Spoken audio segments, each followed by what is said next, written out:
Doctor Arsalan Bhatt साहब हमारे साथ हैं। उनसे हमने गुजारिश की है कि हमें एनलाइटन करें सिरकप में कंजर्वेशन से मुतालिक। सिरकप मेरा बहुत ही पसंदीदा शहर है, कदीम शहर। हम जा रहे हैं सिरकप।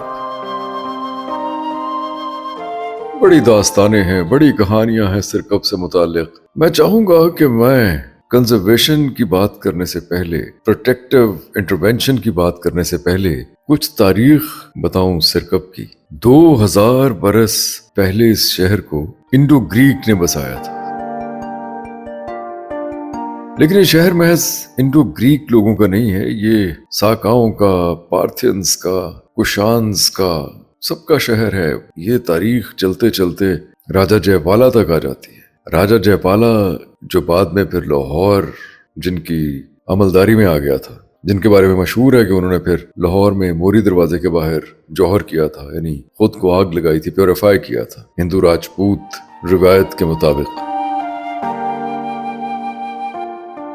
दरअसल 323 कब्ल मसीह में अलेक्जेंडर की मौत के बाद शाम, मेसोपोटामिया और आज के ईरान में उसके जनरल सेल्यूकस वन की हुकूमत कायम हुई थी। सेल्यूकस वन को मुसलसल सामना था मिस्र में अलेक्जेंडर ही के पेश रो जानशीनों टॉलमीज का। लेकिन सितम ज़रीफी देखिए कि ईरान के शुमाल मशरिक से एक कन्फेडरेसी पारनी से निकली। नोमैड्स थे ये लोग और पार्थियंस कहलाए।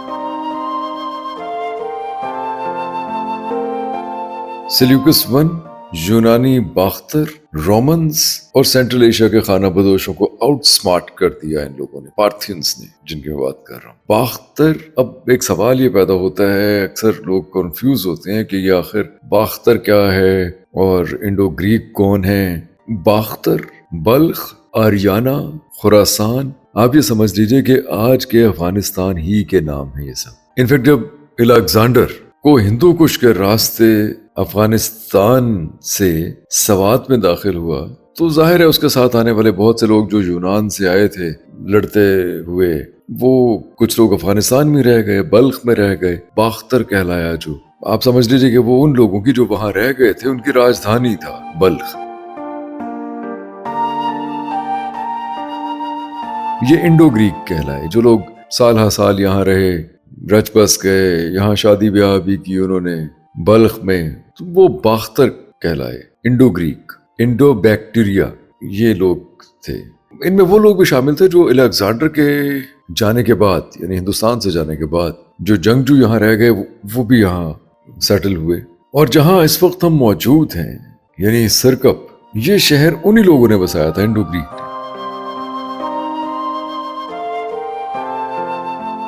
जी, आमतौर पर तो ये शहर जो है ना, इंडो ग्रीक सिटी के नाम से ही मतलब इंडो ग्रीक सिटी इसकी पहचान है, क्योंकि ये फर्स्ट वो सिटी है जो प्रॉपरली कह लें कि एक प्लान सिटी है। प्लान सिटी तो भीड़ माउंट भी है, लेकिन उसकी अगर आप इन स्ट्रक्चर्स को देखेंगे तो वो इरेगुलरली प्लान हुए हुए हैं, जबकि जो सिरकप है वो प्रॉपर एक कह लें कि ग्रिड सिटी है, उस ज़माने का मेट्रोपॉलिटन है। आप बिल्कुल एग्जैक्टली उस ज़माने का आप कह सकते हैं कि जिस तरीके से आज मॉडर्न सोसाइटीज़ जो है डेवलप होती हैं कि एक प्रॉपर मेन बुलेवार्ड है, फिर उसके दोनों यानी ट्रांसवर्स एक्सिस पे आपको स्ट्रीट्स मिलेंगी, तो इसी तरीके से ये पूरा सिटी जो है एक मेन बुलेवार्ड है, इसको डिवाइड करती है और फिर दोनों इतराफ़ पे जो है ना आपको स्ट्रीट्स आपको मिलेंगी। आपको जो फ्रंट कह लें कि जो पोर्शन है इसमें आपको शॉप्स मिलेंगी, और जो उसकी जो बैक साइड पे आपको एलीट के घर मिलेंगे, और जो आम लोग हैं, जो वर्किंग सोसाइटी है, जो वर्कर्स हैं, जो सोल्जर्स हैं, उनके आपको यानी वो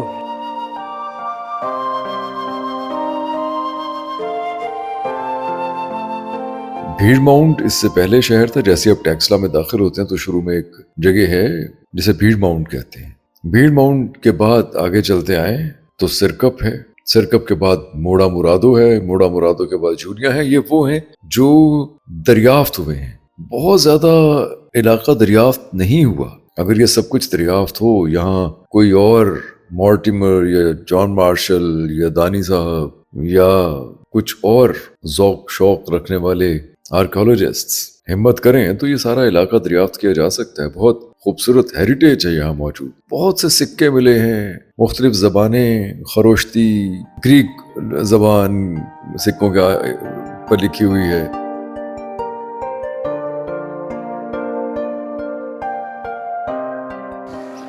दो ही बड़े मार्शल आए ने सर। अब छोड़ो यार। सर एक जॉन मार्शल तो एक मेलकम मार्शल। अच्छा मेलकम मार्शल की क्या बात।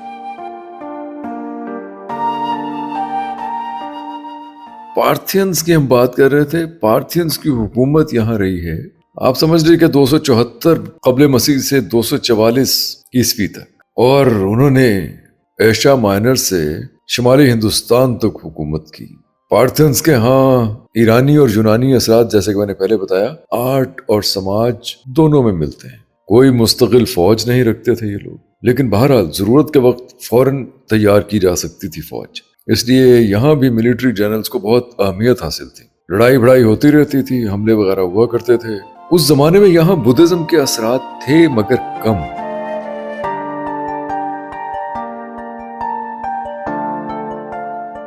हमें यहाँ की जो अशिया मिली हैं, जो आसार मिले हैं, उससे पता ये चलता है कि ज़ोरोएस्ट्रियनिज्म का बहुत गलगला था यहाँ। यहूदी आबादकार भी मौजूद थे, बुद्धिस्ट्स भी थे, बहुत बड़े बड़े बुद्धिस्ट्स यहाँ पैदा हुए हैं, मिशनरीज। दिलचस्प बात यह है कि 2री और 3री सदी ईस्वी में ईसाई मिशनरी भी यहाँ आबाद हुए, लेकिन ये सोचने की बात है कि वो उनका मकसद को तबलीग करना ऐसा था नहीं, वो कहानी कुछ और है। सेंट पॉल की कहानी मैं सुनाता हूँ आपको आगे चल के, लेकिन वो कुछ और कहानी। लेकिन आप ये समझिए कि अंग्रेजों के बरे सगीर में आने से 1800 बरस पहले मसीहियत इस पॉलीथीस्टिक रियासत में, इस कसीरुल मजहबी रियासत में पहुंच चुकी थी।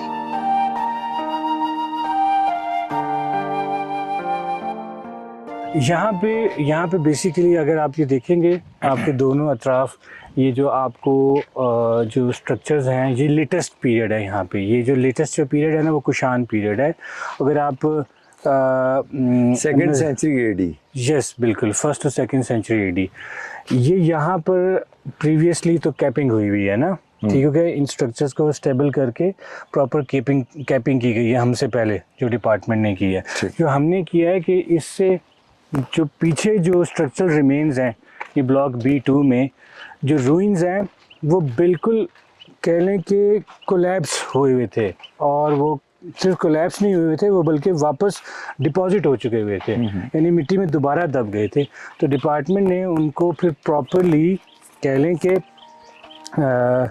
उनको उनकी क्लियरेंस वर्क किया है और उनको फिर प्रॉपरली कंजर्व किया है।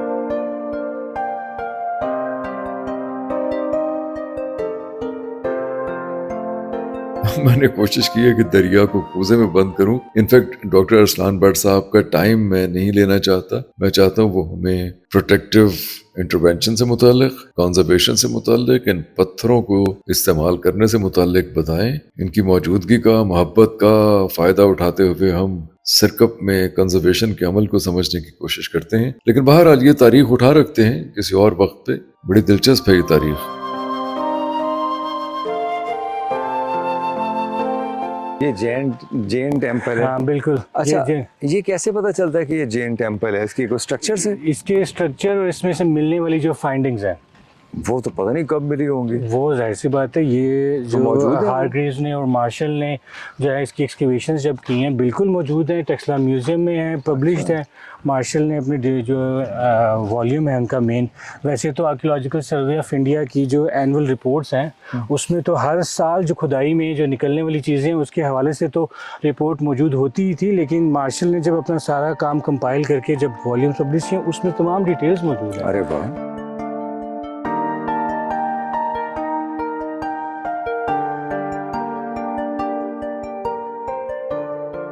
ये चूँकि प्रॉपरली कंजर्व नहीं हुए हुए थे, कैपिंग नहीं थी, यहाँ ड्रेनेज नहीं था प्रॉपर, तो इस वजह से ये ओवर द टाइम जो है ये कोलैप्स कर गए।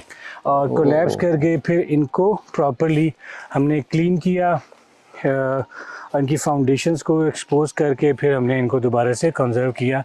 अपनी बैक साइड पर देखें आप, तो वो हमारे पास जो है ये एविडेंस इन वॉल्स का आप ये देखें ये एक्चुअल एविडेंस मौजूद है।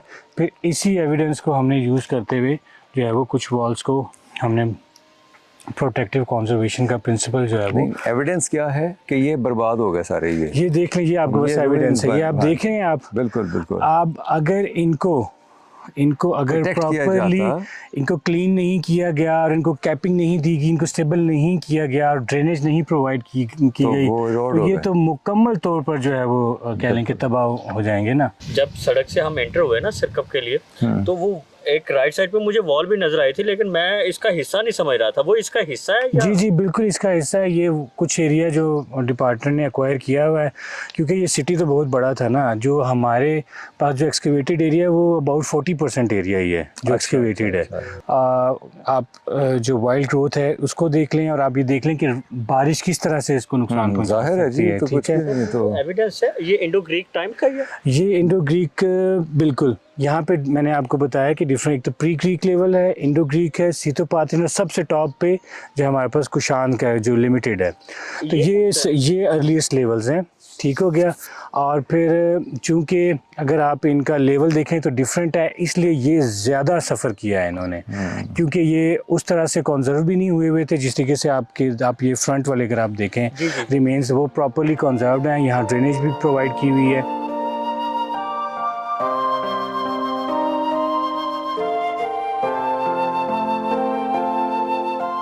सिरकप गंधारा का पहला मेट्रोपॉलिटन था, एक प्लैंड शहर जहां हिंदू मंदिर हैं, जैन मंदिर हैं, जरतुश्तियों के टेम्पल्स हैं, ईसाई मिशनरी के चैपल्स हैं, कॉन्फ्रेंस हॉल्स हैं, गोंडोफ्रेज का महल है, सेंट पॉल का चर्च है। ये सब कुछ दिखाएंगे आपको चलते चलते, डॉक्टर अरसान भट्ट से समझने की कोशिश करेंगे।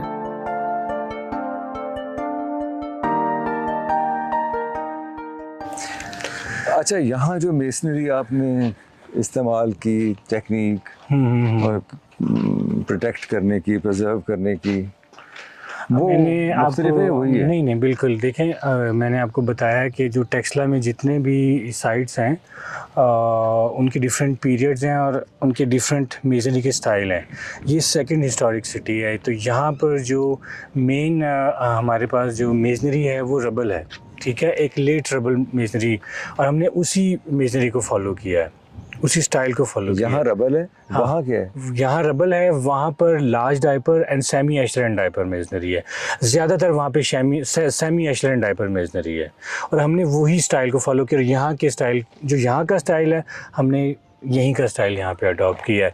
मटेरियल कंपैटिबल है, लोकल मटेरियल है, लाइमस्टोन का इस्तेमाल किया गया है, और जो बाइंडिंग मटेरियल है वो हमारे पास लाइम ही है, तो हमने टेस्टेड लाइम का इस्तेमाल किया। यहाँ पे हमने जो एक्चुअल ड्राइंग्स हैं उन्हीं को फॉलो किया है, और वही बात कि ये सारी की सारी चीज़ें प्रोटेक्टिव कंजर्वेशन के पॉइंट ऑफ व्यू से, अगर हमें इनको, आपको मैंने एविडेंस दिखा दिया, अगर हम इनको ड्रेनेज ना प्रोवाइड करते और हम अगर इसको स्टेबल ना करते और इन स्ट्रक्चर्स को अगर हम एक्सपोज करके इनको कंजर्व नहीं करते, तो इन्होंने तो बिल्कुल ख़त्म हो जाना है आने वाले वक्तों में।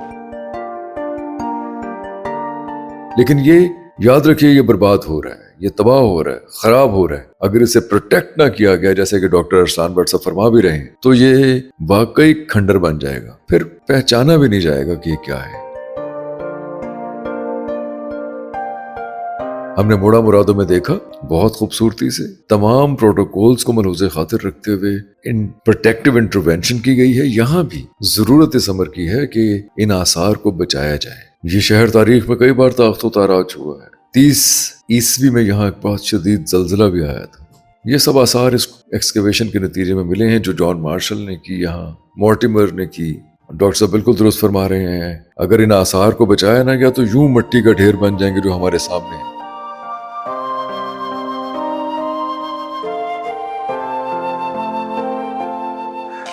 कंजर्वेशन का पत्थर एक डिफरेंट नजर आ रहा है। ये कंजूर स्टोन है, कंजूर, ये भी लाइमस्टोन की वैरायटी है, लेकिन ये स्टोन ज़्यादातर उस जगह पे इस्तेमाल होता है जहाँ पे किसी किस्म की डेकोरेटिव एलिमेंट हो, क्योंकि ये आसानी से चिजल हो सकता है। अच्छा, मैं इसीलिए मेरी नजर पे ही है। आपकी नज़र इसलिए इस पे पड़ी है कि ये डिफरेंट है, लेकिन इसका इस्तेमाल बहुत कम है यहाँ पे।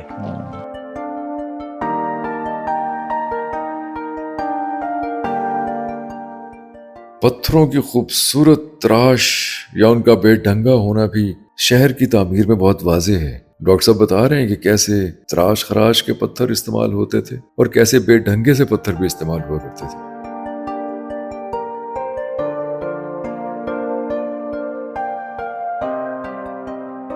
सर गोल मंदिर जी, एब्साइडल टेम्पल, ये बुद्धिस्ट टेम्पल है और यहाँ बुद्धिस्ट जो हैं वो उनकी असेंबली और कॉन्ग्रीगेशन हुआ करती थी, जिसमें वो अपनी डिफरेंट जो है वो प्रेयर्स हैं उनकी जो डिफरेंट उनके जो रिलीजियस टेक्स्ट हैं उसकी रीडिंग और जो उनके डिफरेंट रिचुअल्स हैं वो परफॉर्म किया करते थे। वो इसी का हिस्सा है? जी जी, ऊपर जो चबूतरा है? जी बिल्कुल बिल्कुल। अच्छा, हम ऊपर नहीं जा सकते? क्यों नहीं जा सकते? आप जा आप सकते कह रहे हैं स्ट्रक्चर के ऊपर नहीं जा सकते? नहीं, स्ट्रक्चर के देखें, ये इस पर जाएंगे, इस पे नहीं जाएंगे। हाँ, ओके, यानी कि जो जाने की जगह है वो तो आप जाएंगे।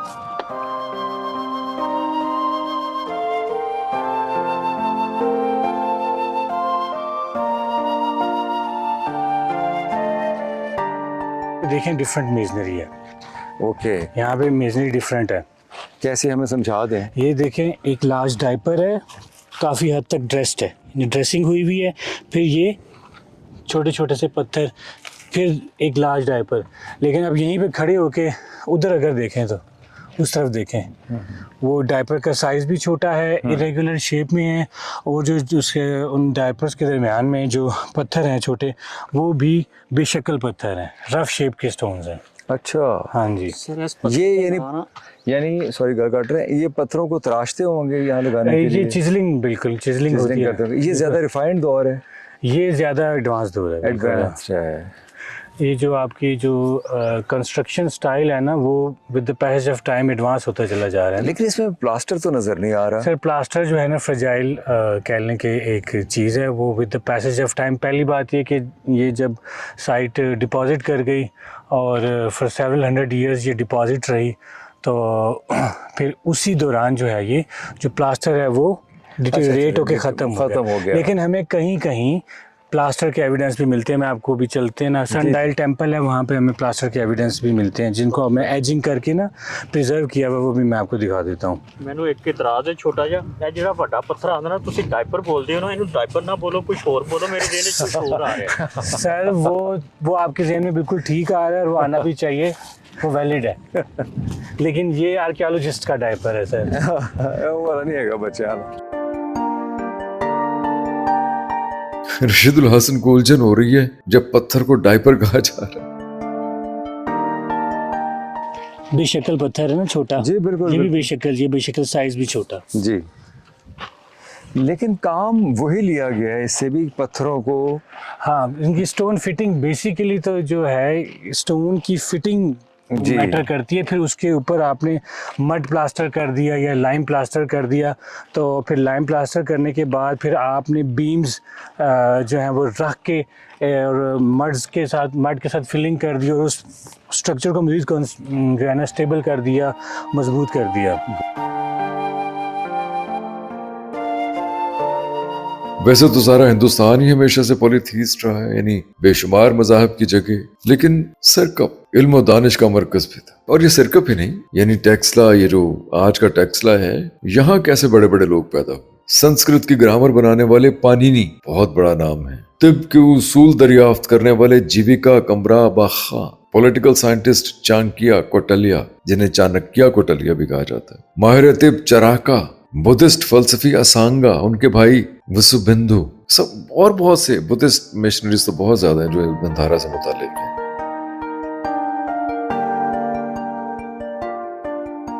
अच्छा सर इतने वॉशरूम नजर नहीं आ रहा, तो वेस्ट कितने डंप करते सन?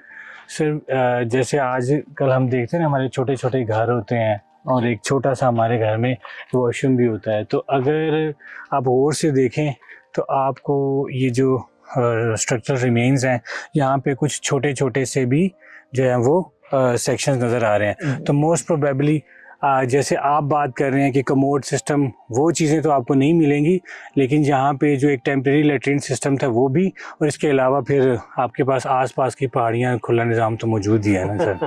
आ गए ना फिर स्काई दे थले।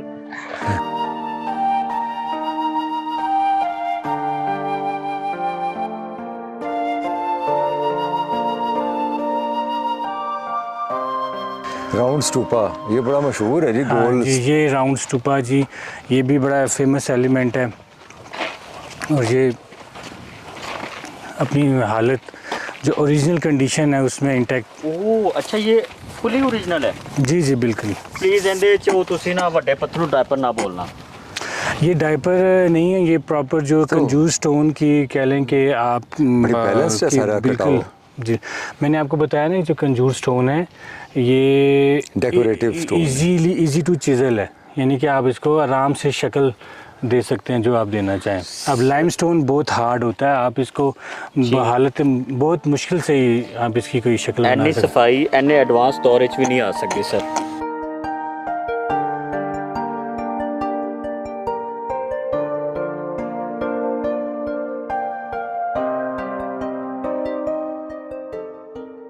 लीडर साहब, ये गोल्ड स्टूपा है।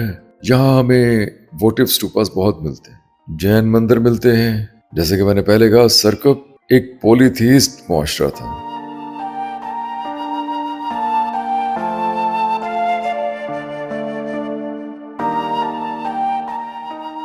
अच्छा, ये सन जी। टेम्पल है जी, बड़ा मशहूर है। सन डायल टेम्पल और ये वो लाइम प्लास्टर, ये कुछ एविडेंसेस हैं। अच्छा, यहाँ ज़रा फ़र्क है।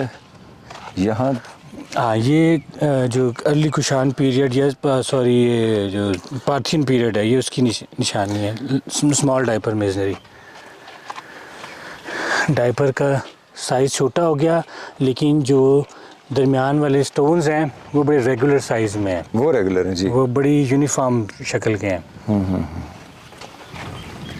सूरज देवता सर, ਇੱਥੇ ਗੋਲ ਟੈਂਪਲ, जैन टेंपल, सूरज देवता, ये सन टेंपल। पार्थियन पीरियड का इस बेसिकली सारे मजहब थे ना। हाँ, मेट्रोपॉलिटन सिटी, ये इस शहर की सबसे बड़ी खूबसूरती है। हर तरह का मजहब कि था। मुख्तलिफ मज़ाहिब एक साथ रह रहे थे। शुरू में हिंदू टेम्पल भी है। वो जैन टेंपल भी, हाँ, वो जैन टेंपल भी है, बिल्कुल। जैनिज़्म है, बुद्धिज़्म है, और हमारे पास चूँकि वो जो हिंदू टेम्पल क्यों नहीं नज़र आते? हिंदुज़म में एक्चुअली उस ज़माने में टेम्पल्स का रिवाज भी नहीं था। कहा ये भी एक थ्योरी है कि बुद्धिस्ट को देख के उन्होंने टेम्पल बनाने शुरू किए। ये बेसिकली ये बिल्कुल ऐसे जैसे क्लॉक है और सूरज की रोशनी जो है वो कह लें कि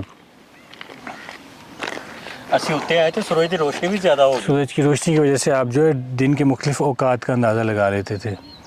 अच्छा, ਇਹਦੇ ਤੇ ਸਾਇਆ ਪੈਂਦਾ ਸੀ। शायद बिल्कुल बिल्कुल। ये तो अभी खाली इसकी फाउंडेशंस हैं ना, वरना क्या था? ये बहुत ज़्यादा कह लें कि तय्युन से तो नहीं कहा जाता, क्योंकि हमें सिर्फ इसकी फाउंडेशंस ही मिली अच्छा हैं। अच्छा अच्छा। तो वो कुछ कह लें होगा, कि कोई- सरमाइश ही कर सकते हैं। हाँ, सर ਤੁਸੀਂ मेरी काबिलियत चेक कर रहे हो? मैं सर सिरकप दा शहर चेक कर रहे हैं।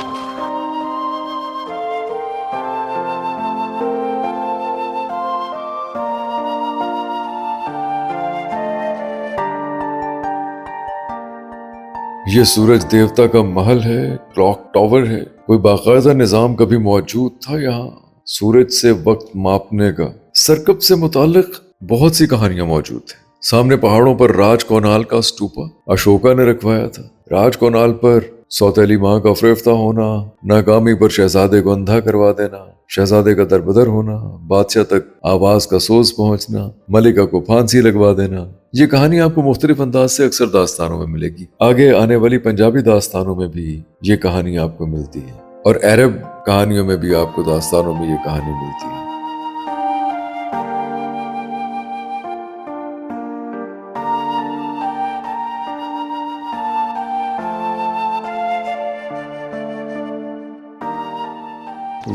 ये फैल्कन है जो डबल है। ये डबल हेडेड ईगल सुपर। ये आपने छत तब डाली है इसके ऊपर? ये रिसेंटली डिपार्टमेंट ने अच्छा किया, वरना ये भी ख़राब हो जाता। जी बिल्कुल।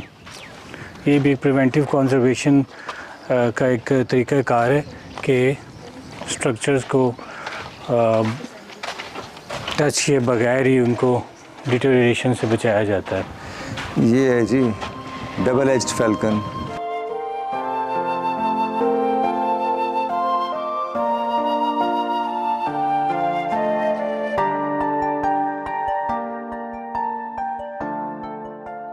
लीजिए, ये डबल हेडेड ईगल है जो गोंडोफेरेस के महल में ताकत की अलामत था। जदीद दौर में भी ये ताकत की अलामत रहा है। आप देखिए कि सर्बिया, मोंटेनिग्रो और अल्बानिया के झंडों पर डबल हेडेड ईगल आपको नजर आएगा।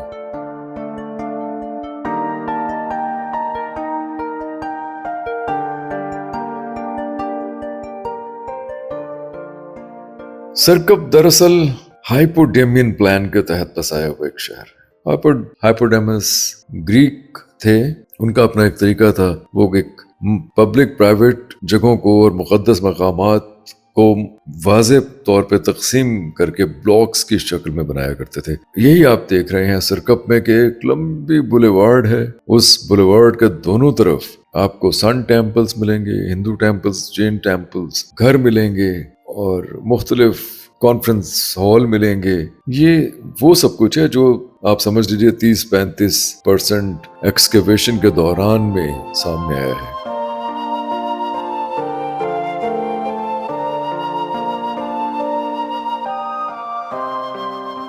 अच्छा, ये जो पैलेस है इसको गुंडो फारिस का पैलेस भी कहा जाता है।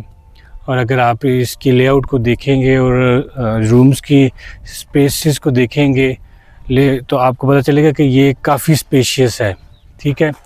और इसके हवाले से जो इम्पोर्टेंट है ये कि जो हज़रत ईसा अलैहिस्सलाम है उनके जो एक हवारी या उनके सहाबी का जो तस्वर है हमारे यहाँ, वो यहाँ आए 30 to 40 सेंचुरी एडी के दौरान। उन्होंने यहाँ पे आके कह लें कि अच्छा, प्रीचिंग की। देखें, अंग्रेज़ के आने से तो बहुत पहले यहाँ आ चुके थे। जी जी, first century AD sir, first century AD. हज़रत ईसा अलैहिस्सलाम के ज़माने की ही बात है ना ये। उनके नहीं, हमारे यहाँ तो क्रिश्चियनिटी अंग्रेज़ों के आने के बाद आई ना। हाँ, क्रिश्चियनिटी एज अ रिलीजन जो है ना वो तो आई, लेकिन ये सेंट थॉमस की बात हो रही है कि वो यहाँ पर तो आए 1800 साल पहले आ गए। 1900 साल हो गए जी तकरीबन। अच्छा, और यहाँ पे बाकायदा तौर पर अभी रिसेंटली जो है ना सेंट थॉमस के फीस के नाम से यहाँ एक प्रॉपर एक पूरा दिन यहाँ पे क्रिश्चियन कम्युनिटी आती है और अपनी जो है वो रिचुअल्स भी करती है, खाना वगैरह खाती है। डिफरेंट जो है वो यहाँ पे उनकी एक्टिविटीज़ होती हैं through out the day.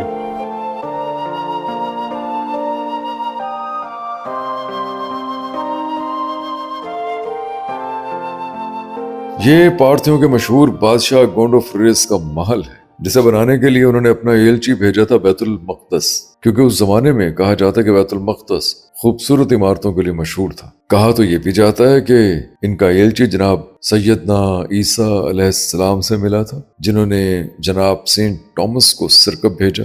Saint Thomas का चैपल भी यहाँ है। फिर एक लंबी कहानी है कि कैसे गोंडोफोरिस ने सेंट टॉमस को कैद कर लिया। फिर गोंडोफोरिस को ख्वाब में एक महल नजर आया, महल के बाहर दरबान था। उसने पूछा ये किसका महल है, तो बताया गया कि ये जन्नत में सेंट टॉमस का महल है। बहरहाल ये किस्सा बहुत मशहूर है। यहाँ बहुत सी ऐसी कहानियां मशहूर हैं, बहुत सी ऐसी कहानियां दास्तानों में सीना बसीना चलती आई हैं।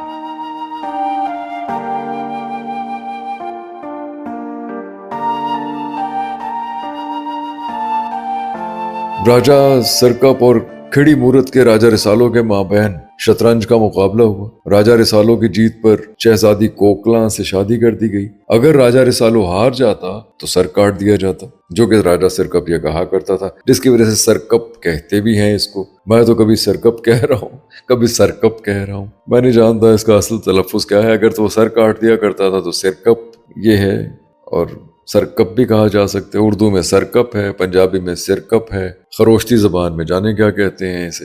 लेकिन बहरहाल राजा सिरकप गर्दन काट दिया करता था जो उससे शतरंज हारता था। ये बहुत सी कहानियां जो यहाँ मशहूर हैं, दास्तानें सीना बसीना चलती हैं। जहाँ रोमांस हो, खुशहाली हो, मोहब्बत हो, रिवायतें हो और रिवायतों के अंदर से नई रिवायतें जन्म ले रही हो, वहाँ दास्तानें तो बनती हैं।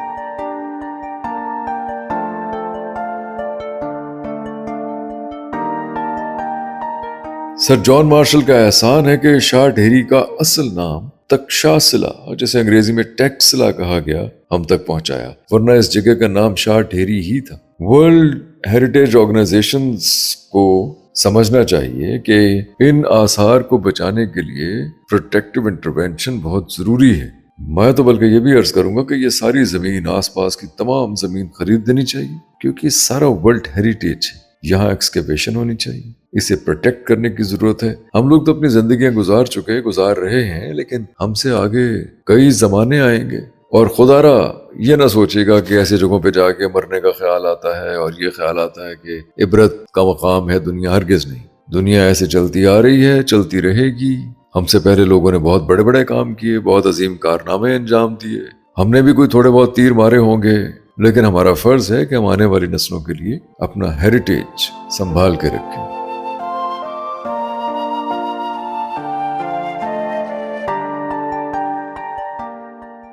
मैं खास तौर पे शुक्रगुजार हूँ डॉक्टर अरसलान भट्ट साहब का, जिन्होंने बहुत वक्त निकाला और वादा किया है कि हम जब भी टैक्स लाएंगे ये हमारे साथ होंगे और हमें इसी तरह से एनलाइटन करेंगे। आप अपनी राय दीजिए, अपने कमेंट कीजिए।